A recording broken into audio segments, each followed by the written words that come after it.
Good evening. Welcome to Star Talk. I'm Ken Eccles, and we're glad to have you with us on the program tonight, assuming you are with us. Of course, if you weren't with us, you wouldn't have heard me say that anyway. I'm sorry I even started down that road. Let's just say we have a phone number that you can call, and there's the phone number on the screen if you'd like to use that. You can also email us, and that should be on the screen too. It is Ken Eccles Live at gmail.org. Somebody wanted to know, I'm not even going to get into that. That'll just cause more confusion. So let's just let that go. Phone line is open right now. We'd love to hear from you either by phone or by email on this edition of Star Talk. We need to talk some about social security, and we will pretty soon. Hello, caller. You're on the air. Go ahead, please. What's going on, Ken? Well, just getting on the air, trying to get started, and here we are. Yeah. Yeah, well, I thought I'd call and see what place I'm in. Well, let me get the great book in front of me. This is, by the way, this is now volume 2 of the great book. The Yeah. original great book is filled and will now be archived at the Library of Congress. Early Bird, Right on. Well, you are tied. You're among a bunch of people tied for fourth place. Let me just give you the list. Mr. Pelham picked the winner, so he's got 40 points. Leon and Captain Midnight have 39. You have 30. No, Lady in Black has 38. And Early Bird, you and Nice Guy both have 37 points. So you're just 3 points behind the leader. yeah, okay. Well, you going to be on tomorrow and Wednesday show, I'm sure, so I I'm hope. going to wait and That's my decide plan. about Kansas. I don't know yet who I want to pick for Kansas. Okay, well, you're off to a good start. This is a 14 race run in this segment, so there's a lot of Yeah. time to go. Yeah, it'll be fun. Okay, Ken, I'll call in tomorrow. Okay, thanks, Early Bird. Good night. Yes, sir. Thank you. Um, as mentioned, Mr. Pelham, I believe possibly for the first time in history, I'd have to check to be sure. I think Mr. Pelham is in first place for the first time ever, because he's the only one who picked the winner yesterday. So there he is with 40 points. As mentioned, Leon and Captain Midnight, 39. Lady in Black, and the Lady in Black has 38. Early Bird, Nice Guy, Tar Heel in Mayodan, and Mr. NASCAR, all with 37 points. Mr. Leaksville and Mr. Draper and Charles from Danville have 36. Jack has 33. Everybody picked well this week. Um, Hi, caller. You're on the air. Go ahead, please. Hey, Ken, welcome in. Hey, Mark. How you doing? Okay, how you doing? I'm doing well. That's good. Go ahead and put me down for the number 11 Mark for the has next the race. Mark has the number 11 for Kansas. Okay, Mark, it's in the book. Yeah, it's Denny Hamlin, right? That is Denny Hamlin. Yes. Oh, okay. Yeah. Uh, and don't forget, this Wednesday is Matt Singer. Did you watch it last week? I did watch it last week. That was some pretty interesting costumes they had last week. Oh, yeah. And that girl was on that Christmas, she was on a Christmas movie, and she got out of mask. I can't remember what her name was. I'm just like you, Mark. I forget I forget who they are after the second day or two. But yeah, she was pretty good. She said she wasn't really a singer, but she actually did pretty well. Yeah, yeah. Okay. All right, thanks, Ken. Thanks, Mark. Good to hear from you. So Mark has the 11, Denny Hamlin for Kansas. Let's see, Jack with 33 points. Then Pretty Man and Mark have 29. Citizen D, the Liberal, and Chat GPT had bad luck yesterday. They picked the 24. It wasn't a good day for the 24. Those three have 19 points, and that's where we are right now. And we got our first pick for Kansas. That's Mark from Mayodan. Hello, caller. You're on the air. Go ahead, please. Ken, I know you don't supposed to call back, but you said 40 points. I thought it was just 38 calls in that race. Well, it was, but rather than getting confused and having different Oh, numbers of okay, points, okay. So you yeah, stick with 40. yeah, we Okay, I just always give the understand. winner 40 Okay, and we count down okay, from there. okay, okay. Talk to you later. Bye. All right, thanks. That's actually a good question. But it doesn't matter whether there are 38 or 40 or how many of our cars in the race. Just to keep it simple, we stay with 40 points for the winner and then down the list from there. Um, we talked about Social Security last week, and one of the things we said was uh, it's subject to change at any time. And it did change. Thanks to the sharp eye of Mr. Draper, he noticed that on that very day, Wednesday, they changed, made a change in the Social Security regulations, and they may make another one tomorrow. We don't know. But here's what you need to know about all that stuff we talked about. Here's how it stands right now.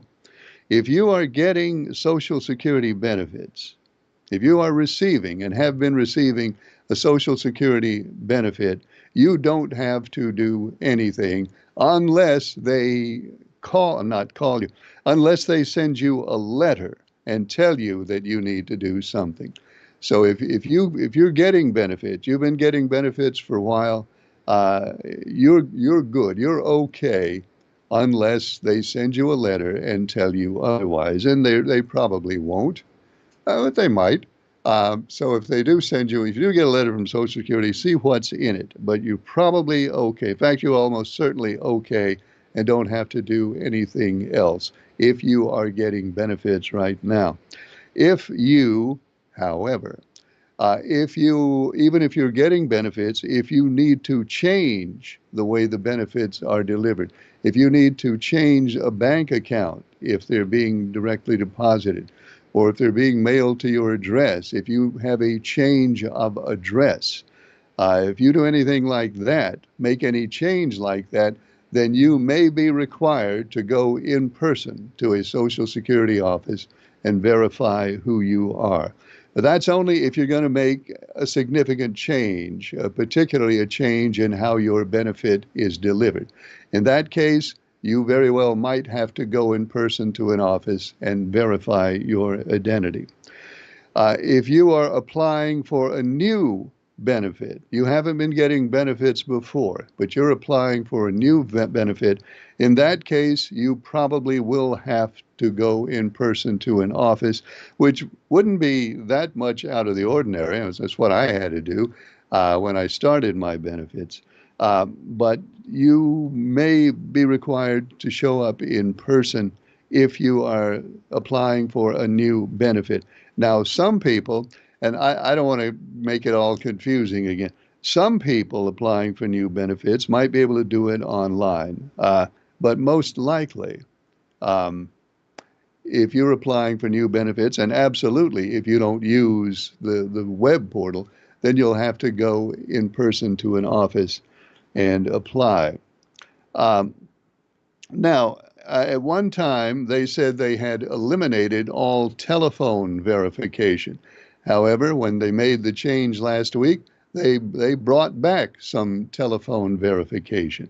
If you are getting disability payments, there are certain people, including people who are getting disability payments, and you need to make a change in how your benefit is delivered, you might be able to do it on the phone. You need to check with Social Security, and they will tell you whether you can do it on the phone or whether you have to come in. But it is now, again, now it's possible for folks getting uh, disability benefits who have to make a change. It might be possible for you to do that on the telephone. Again, inquire with Social Security on the status of that. And then the last thing we'll say is what we've said before. Uh, this could change. This could change again. Maybe it won't. Maybe it'll stay the same. But that's what the rules are right now. And again, what we really want to emphasize is that if you're getting a benefit and you've been receiving a benefit and you're established in your benefit, you don't have to do anything, not online or in person or anything. You are in unless you get a letter from Social Security telling you that they need something from you. All right. And there we are. And again, thanks, Mr. Draper, who noted the change on the Social Security website and let me. He saw it before I did, and he let me know about it. So there. Phone line is open at that telephone number. You can also email us at keneckleslive@gmail.com. And let's look at emails because I think one has arrived. Open it up. Ken, Citizen D didn't pick well yesterday, and I'm in last place with the Liberal. Yeah, you are. You and the Liberal. There are three people, well, actually two people and one artificial intelligence tied for last place right now, but it's early. The Citizen goes on to say, next week, I think the race is at Darlington, right? Yeah, that's right. It is at Darlington next week, and we'll continue this in a second. Hello, caller. You're on the air. Go ahead, please. Hey, Ken. Hey. Appreciate you taking my call. Sure. It's a nice guy. You getting your paper every day?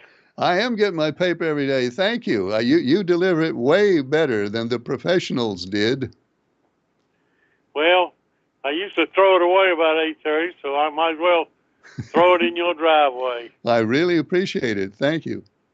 Well, I hate to waste stuff. Look, give me the number 11 next week, if you will. All right. Nice guy takes Denny Hamlin. Well, Denny Hamlin does real well at Darlington. That might be a good pick. Well, Bill Elliott didn't come. Chase Elliott didn't come through for me, but maybe I'll get better next week. Well, there's 13 more races in this segment. There's plenty of time to have some good luck along with the bad luck. Okay. Look, appreciate you taking my call. Well, thanks. Thanks for calling. Good to hear from you, and good to have a newspaper out there every morning. That's really nice. Let's see. Citizen D was saying, put me down for the 5 this week in the Great Book, 2nd edition. Haven't picked him all year, and maybe that's why I'm in last place.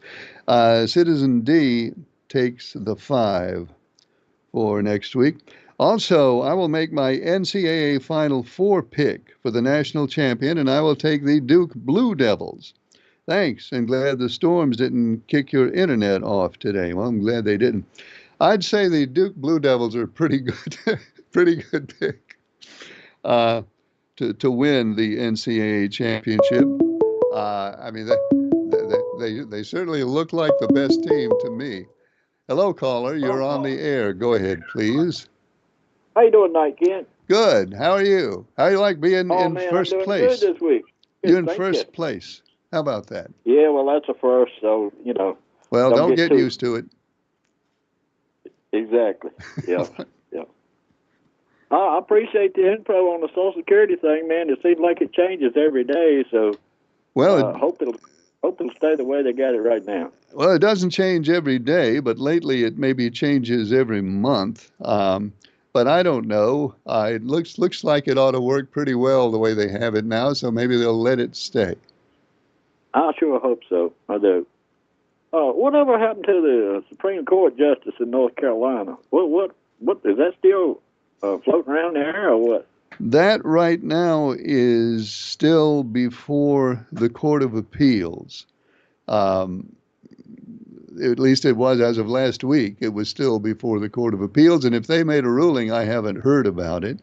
So the Court of Appeals will make its ruling, and then it will go back to the state Supreme Court, which obviously could have settled the whole thing months ago by making a ruling, but they didn't do that. No, they didn't. How do you think these elections are going to turn out? Was it Minnesota, Wisconsin, and Florida tomorrow? Well, I don't predict elections, so I'm not going to predict these either. I'll just say it'll be really interesting to watch. Yes, it will be. I hope the Democrats can pick up a couple more seats in their states and whatever, but tell you, Trump pulled that lady out of New York. What was her name? The one that was going to send to the UN, Stefanik? Oh, Elise Stefanik, yes. Yeah.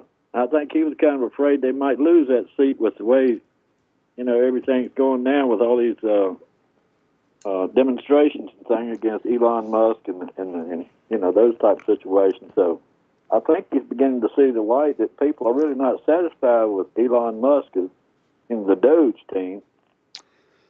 Well, there probably was. Well, everything that happens in Washington has a political reason behind it. We don't always know what it is, but chances are politics did play some role in that decision. Yep. Yeah, I was on the phone the other night, man, and I somehow or another my phone just sucked in Mr. Liberal's phone number, and I called him Friday. Had a nice factual conversation with him. It was really good to talk to him. I really appreciate all his opinions on politics and everything. He seems to be a really nice guy, Ken.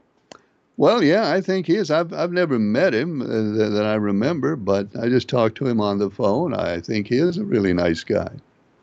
Yeah, I hadn't met him either yet. I think we're going to go out and do breakfast one morning, and maybe you could join us one morning. Sure would appreciate that. Well, I get up bright and early at 10:30. Is that about what time you have breakfast? Close to it, yeah. Most of the time. Most of the time I stay up about 2 or 3 at night, Ken, and usually get up about 8:30 or 9. But it takes me a while to get motivated. But that's about my schedule. Yeah, I wake up. I wake up earlier than 10:30, but it takes me a while to get motivated to get out of bed. Sometimes my wife supplies the motivation, though. Wives tend to do that kind of stuff. They do. Yeah.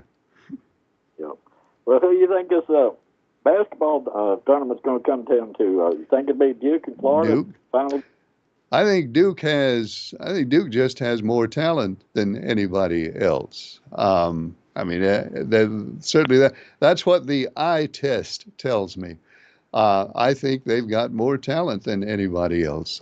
They've got very possibly 3 upcoming first-round NCAA draft picks on that team, and that's a load of talent. Then they got a lot of other good players in addition to those 3. I just don't think anybody else is as good as Duke. Yeah, I don't either, Ken. I'm thinking it'll come down to Duke and Florida, and that being the case, it'll be a good close game, I think. Well, let's see, Florida and Auburn. Florida plays Auburn, right? And Duke plays Houston. Yeah, Florida and Auburn play.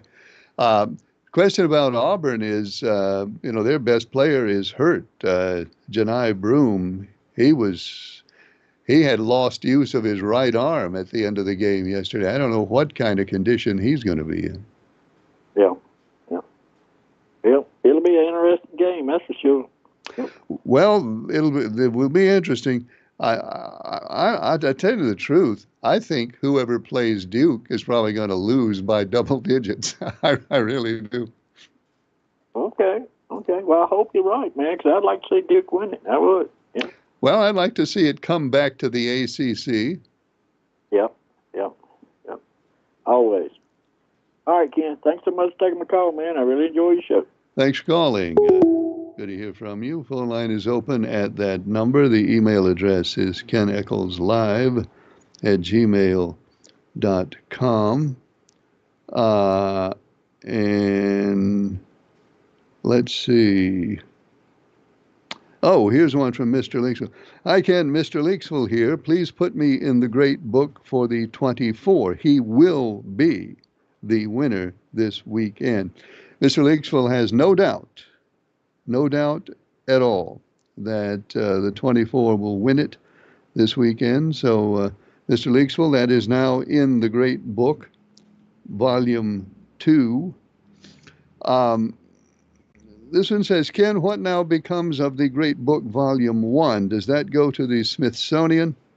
No, it goes to the Library of Congress.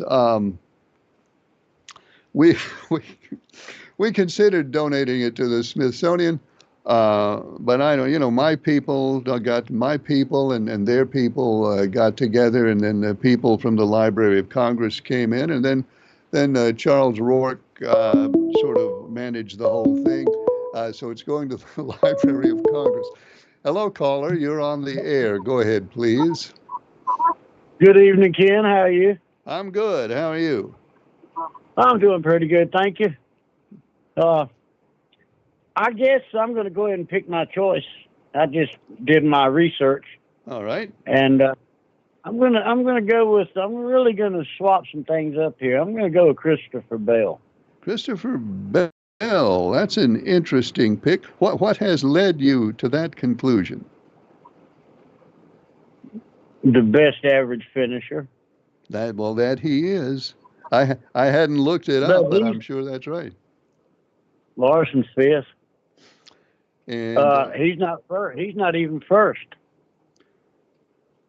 in average finish. Right. At Darlington. Okay. Well, you have done your research there. Well, now what about Denny? Denny Hamlin has a great history at Darlington. That didn't impress you? Yeah, but number one actually is Byron. Number 2 is Logano. Number 3 is Bell. And 4 is Keselowski. I wouldn't have guessed it. I would have guessed Hamlin would have been right at the top, but I didn't do the research, though, like you did. I'm looking at it right now, yeah. Oh, I take your word for it. I'm talking to you. I'm scrolling and looking at it. All right. But let me ask you a question, if I can. Yeah. What is it? Okay. Oh, Mr. Earlybird taking me over tomorrow to get my pacemaker changed. That's what I've heard. Good for him. Yeah. We'll have a lot to talk about. We couldn't hardly get off the phone the other night when we were talking. Well, you'll have plenty. How long does it take him to do the pacemaker? He says about a 30-minute procedure. Oh, that's not bad. No, that's if we don't have to change the wires that go into my heart. If they do, I don't know how long it is, actually, because when they unplugged it last time, I said, "Hey, Doc, I'm going out." And they plugged a new one up. I said, "Hey, Doc, I'm coming back." Okay. I really did. Yeah. He said, we'll take care of you this time. We'll give you some good stuff that'll put you out. I said, "No, don't put me out. I want to tell better jokes." I said, "They didn't laugh last time." Well, let me tell you. Let me mention this. I've never worn a pacemaker, but after I had my second heart valve replacement, for a few days, I was on an external pacemaker until my heart resumed normal rhythm. So I was actually on an external pacemaker for like 3 days. Now, when they would come in there. When they'd come in there and check it just to see what was, the only way they'd know was to turn off the pacemaker. And when they turned off that pacemaker, that's a bad feeling. Oh, did you feel it like behind your eyes in your brain, kind of? Yeah, it's like everything going numb, sort of. Yeah, that's what happened. When they check mine, they put a drain on it. They pull a draw on it. And I tell them, well, I said, "Stop there. That's all I can take. I'm going out." I'll tell you what, that day they came in and turned off the pacemaker and my heart was working well again. That was a good day. I was happy that day. I bet so. The question I wanted to ask you, I called up, I turned my AC on the other day for the first time. Right. And it ran about 1 minute and then shut itself off. Okay. I had no electricity going from the thermostat to the unit under the house. Uh-huh. Now, a few years back, I changed the circuit board on the AC, central AC and heating unit myself. Right. I've always done all the work. I've changed capacitors in the AC unit outside, and the contactor points and everything else, different, better wiring. I've done all of that, and I've changed 2 blowers in my heating unit under the house, which blows AC and heat, and I've changed, like I said, the circuit board on it, which now my circuit board's got a little red light on it. It's an indicator when you push a button, the amount of blinks on that light on the back of the panel you take off the unit tells you where to look for a problem. Right, code. About the amount of blinks that little light gives you. And it's on all the time, but once you turn it off, when you take a panel off, there's a button that comes out with a spring because it shuts all the power off to everything in case somebody didn't. Right. So it will not run if you don't have that panel on or push that button in with your thumb. Okay. And so, anyway, I've got no power at all going to the unit. And the company that come out, it was $100 just to come out and $100 an hour. Wow. And they stayed from 2:40 to 5 o'clock. And they wound up telling me it's either the wires from the thermostat coming through the floor to the top of the unit right here where they got wire nuts on them holding the wires together, and or the circuit board. Okay. So now they're going to bill me for 3 hours or so and did not solve my problem. So fix it. You're in $400 and you don't actually know for sure even which is the problem yet. Right. He said, we'll either have to come back and pull wires from the thermostat or replace the circuit board. I said, no. I said, I can do that. I said, either one. If it's one or the other, I can do that. Wow. And I said, I'll change the circuit board first. I'll order the circuit board today. Amazon will be here tomorrow by 2 o'clock. And, but every time we would turn the thermostat on the house and push the button on the unit under the house, it would pop a little 3-amp fuse, which is a 24-volt fuse. It would pop that fuse. And I put a brand new thermostat on the wall. So I'm wondering what to do. Well, I mean, is it right? Is it right for me to pay them without them accomplishing and telling me what's wrong? I didn't pay them to analyze it. You know, right and wrong is one question, and I guess responsibility under the law is it. I don't think you have it. I don't know if you have a choice, but they might sue you if you don't pay them. I don't know.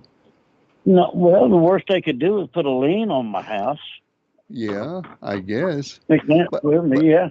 I mean, in all honesty, if I pay somebody $400, I want them to fix something.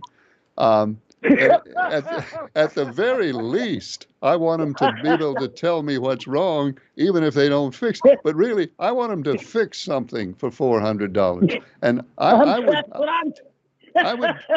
would be unhappy about that $400. Well, I've tried not to be unhappy about it, but it's hard not to be. You probably have to pay it, though. I don't know. And Ken, one guy that came out, he must have weighed between 400 and 500 pounds. All he did the whole time was sit on top of my AC unit outside the blower. I'm going, oh my gosh, I wouldn't even do that. I'm only 140 pounds. Oh gosh.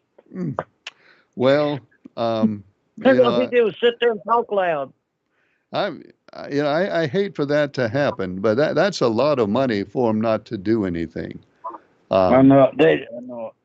Okay, I've talked a lot. I'll talk to you tomorrow night. Okay. If you think. All right. I hope everything goes well tomorrow. All right. So thank you very much. Me too. Good night. Phone line is open now. If you'd like to give us a call. In fact, somebody just tried to call. You can get through right now if you'll dial that number right quick. The email address is keneccleslive@gmail.com. gmail.com.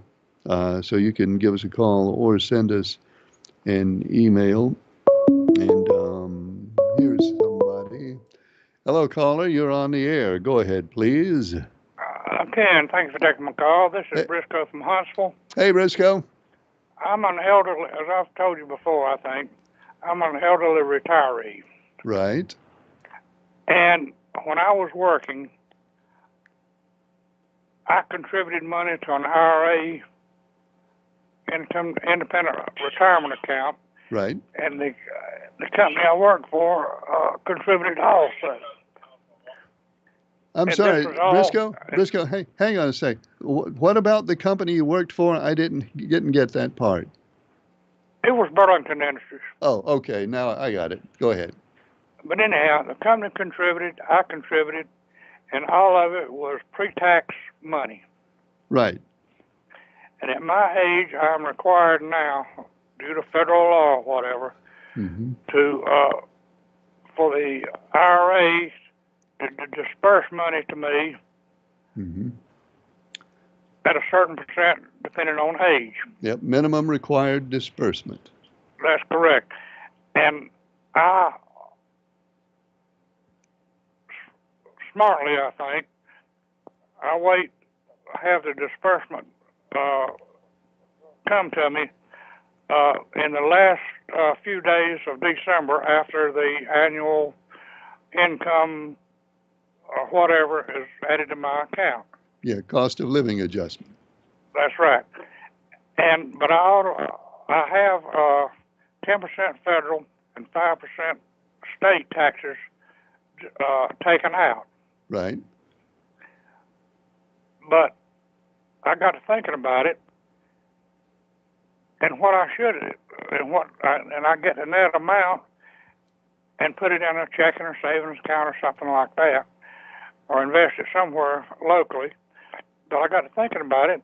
But the smart thing to do is to ask the IRA to roll the money over into another IRA account that has got as good or better income than what I was getting. Right, and then you can deduct that from your taxes. And that is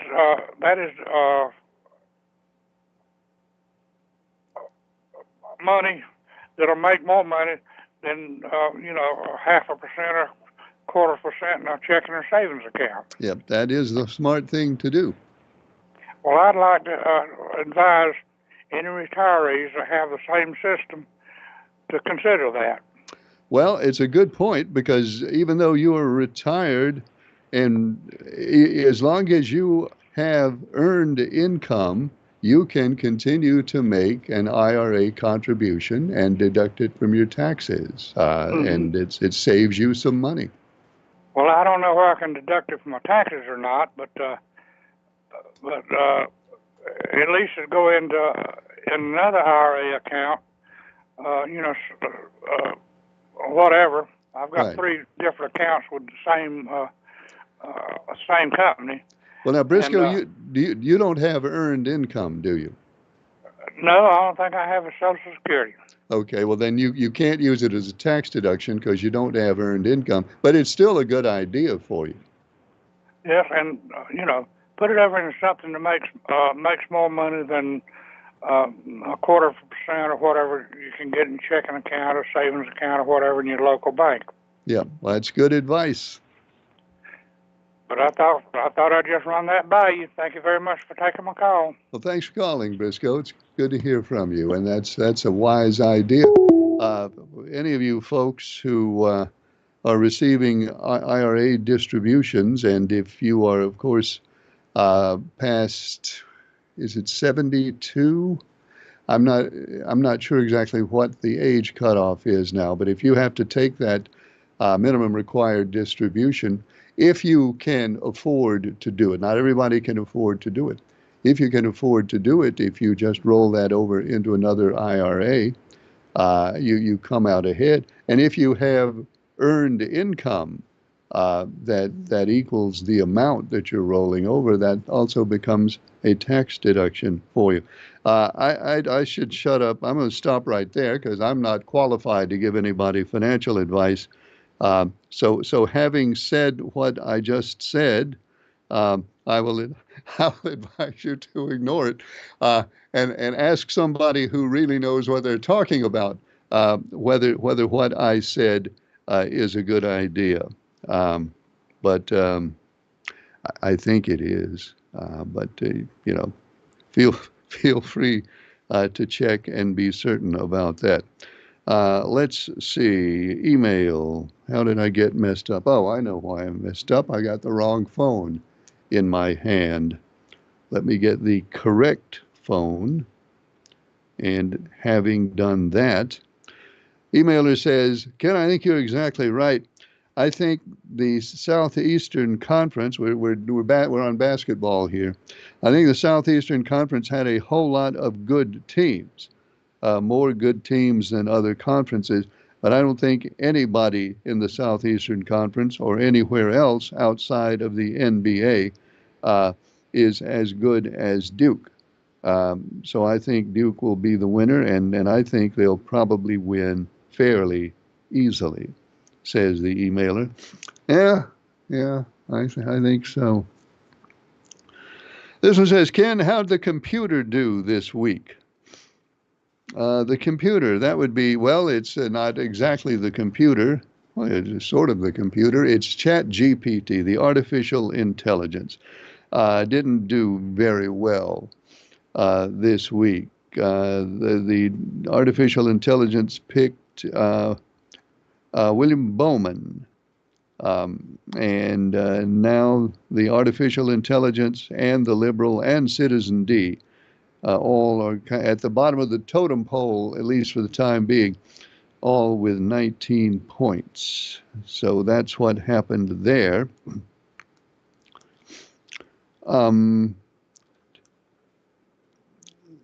This emailer says, Ken, why do they have to... Oh, this is a good question. This is something that annoys me. Ken, why do they have to stop the basketball game so many times, especially in the last 2 minutes, to see who touched the ball last before it went out of bounds? Don't they trust the referees to make that call? And don't they understand that it really, I won't use the term the emailer uses, let's say that it really annoys the people watching the game when the referees have to go over there to the official scorer and have a 7-minute discussion before they can start the game again. Why don't they do something different with that? That is annoying, isn't it? And it's not just me, an emailer, it's not just you. A lot of people are really get really annoyed with that. Of course, the important point is, the big point is that they want to make sure they get it right. And, late in a game, and a tournament game where somebody's going to be eliminated, they want to be absolutely sure they get it right. They want to take pains to get it right. And I can understand that. But to get back to your first point, that's why they have officials. And that's why they grade basketball officials get graded all season long. Somebody at the NCAA is watching and paying attention.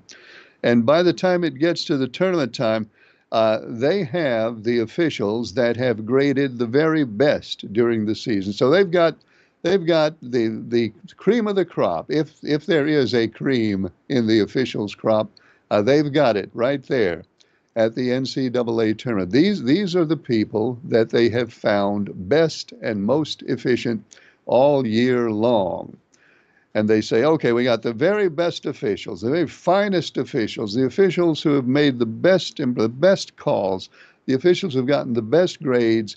But let's not trust them, though. Let's not trust them to make the right call at the end of the game like that. So on the one hand, we want to get it right. On the other hand, you want to keep the game moving, and you've got the best officials. So what's the answer? They didn't ask me, and I think the emailer did ask me. So since somebody asked me, I'll go ahead and say probably what they ought to do is this.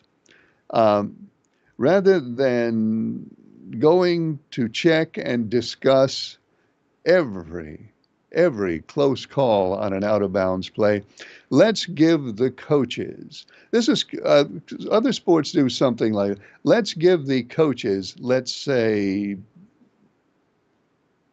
one challenge. The coaches get one challenge on an out of bounds play in the final 2 minutes of the game.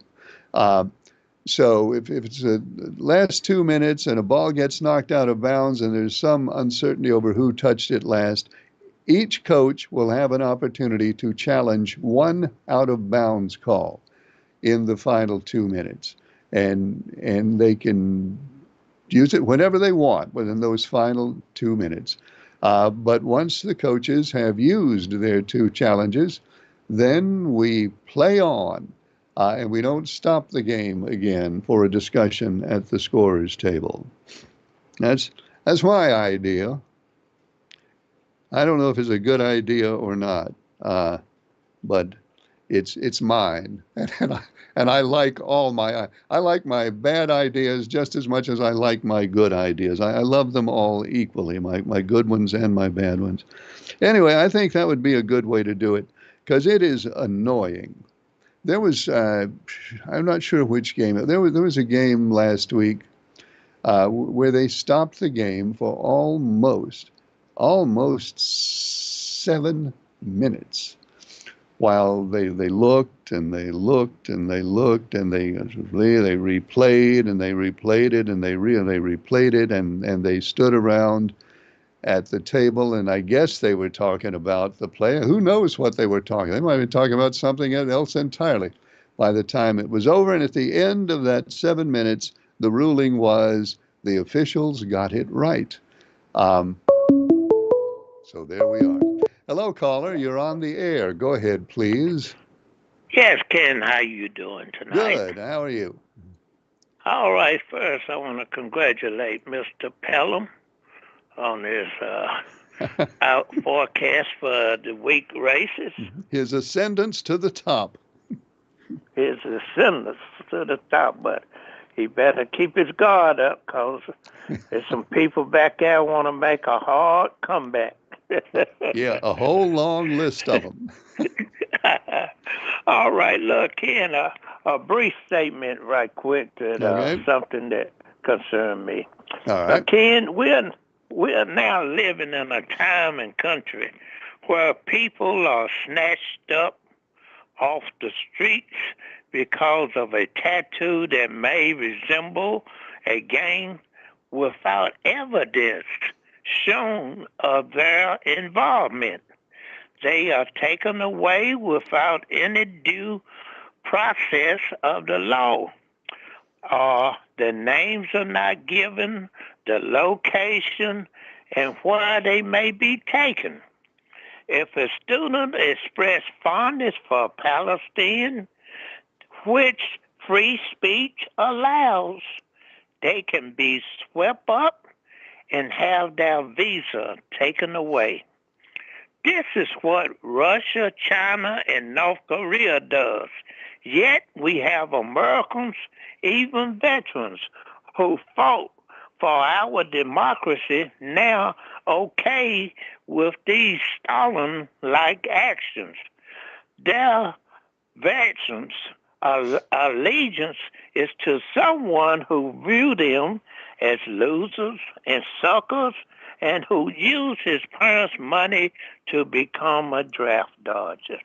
When President Musk cuts are made to Veterans Administration and veterans have to wait a half a day for a simple procedure or on the line 2 hours to straighten out a problem they may have, they will realize this is not what they fought for. Court judges are blocking Trump from shutting down Consumer Protection Bureau, Voice of America Radio, Free Europe, and the university students cannot be taken out of the country. A judge ordered to return people taken to El Salvador. And these are different judges in different courts. So if 19 out of 20 judges agree with me, then maybe I might be on the right track. If I'm wrong, which I don't believe, I believe in the law and facts, please correct me. And thank you for your time, Ken. And if you have anything to say about that topic. All right. Well, I guess I would say that the thing that concerns me most about all of this, and I think everybody should be, and I hope everybody would be concerned about this, is that there have been incidents that we know of. I don't know how many. Thankfully, probably not very many. We know there have been incidents when U.S. citizens have been caught up in some of these group arrests. Now, has a citizen been sent to a prison in El Salvador or somewhere? Not that I know of. I'm not aware that has happened. But I hope that they are exercising caution and making absolutely certain that they are not taking in any U.S. citizens and designating them for rendition to a former prison, because that would be a tragic thing if it happened to a citizen. I hope that it has not. Right.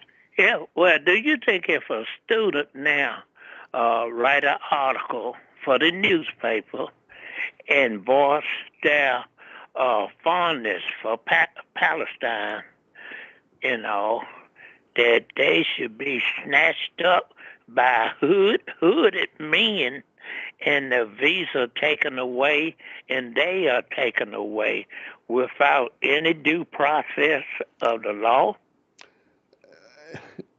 Again, it's different with people who are not citizens.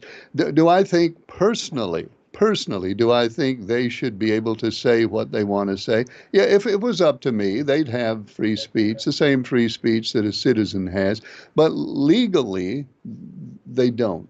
Well, what does the visa entitle them of? It depends on what. Someone said pretty much the same rights as a citizen, but which the laws applies to them also, but basically the same rights.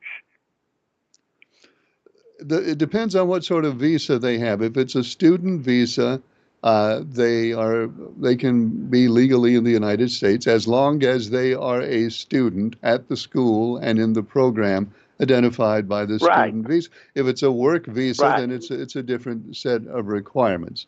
But they don't have.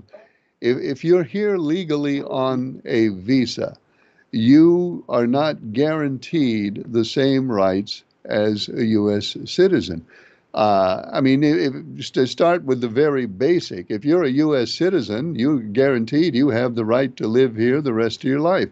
If you're here on a visa, you're not guaranteed that right. So it's not the same set of guarantees that citizens have. It's just not. If anybody says they have exactly the same rights as a citizen, that's not quite true. Yeah. Okay. Well, look, if you say they Americans can do, according to what you just said, Stan, they should not be allowed to take Americans to Guantanamo Bay for capture.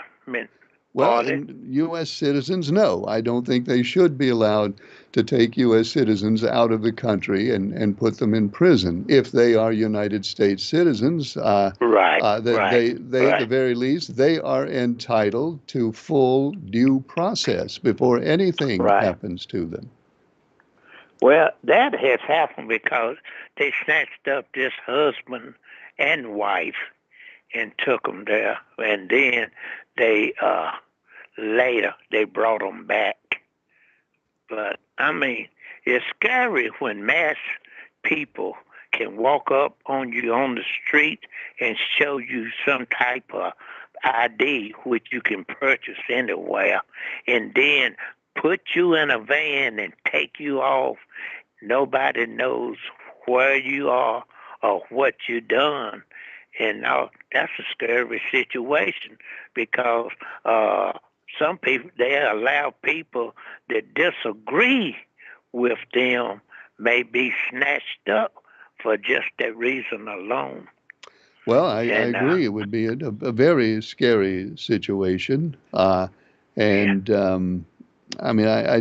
I don't.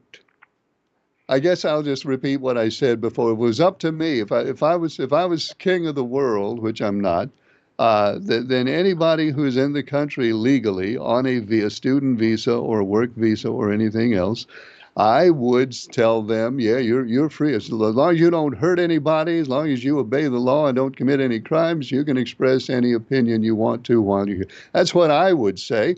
The government does not agree with that, though, and the government has the legal authority not to agree with that. Right. Well, I will close by saying Ken Echols for president. Good night. All right. Well, let's not say that again. Let's keep talk like that to a minimum, please. Let's see a couple of other emails over here. One of which says, I am a service-connected disabled veteran since 1976. I know Trump is correct sending these people away. They came here illegally. Except liberals, how we get them out of this country. TEDS syndrome runs strong. The man in question lied on his visa to get it, and that's a fact. Right, thanks, emailer. And then here's one that says, different topic. This one says, Ken, amen to your suggestion about each coach having one challenge in the last 2 minutes to challenge an out-of-bounds call. That works in other sports where coaches have a limited number of challenges. I don't see why it wouldn't work in college basketball, and it would keep the game going. What a disappointment it is, the emailer goes on to say, to look forward to these games all year long and then have these long stoppages. Hello, caller. Hello, caller. Hell, goodbye, caller. Caller didn't stay around. To look forward to these games all day long, all year long, and then have these long stoppages right in the middle of an exciting game. I think you should be in charge. Oh, my goodness. So now you got one that wants me to be president and one that wants me to be in charge of the NCAA. No, you don't want. Be careful. That comes under the heading of be careful. Be careful what you ask for. Ken, which valve did you have replaced in your heart? 2. I hit the daily double. Well, not in one day. I had my aortic valve replaced in 2007 and my mitral valve replaced in 2019. They were both birth defect, but both of them were defective at birth. But thank the Lord, even though they were defective at birth, they worked real well for a long time until they got to the point they didn't work very well anymore. And then one had to be replaced and then the other. So that's what I had, aortic valve and mitral valve. And my big question was, after the second one, I said, all right, you've been in there and you've seen everything. Do I have any other valves that look like they're going to go out? And the doctors were unanimous in saying, we think you're okay. So thank you, God. And that's all the time we have for Star Talk tonight. We're on the air Mondays, Tuesdays, and Wednesdays. I hope you'll join us next time. Thanks for watching. I'm Ken Echols.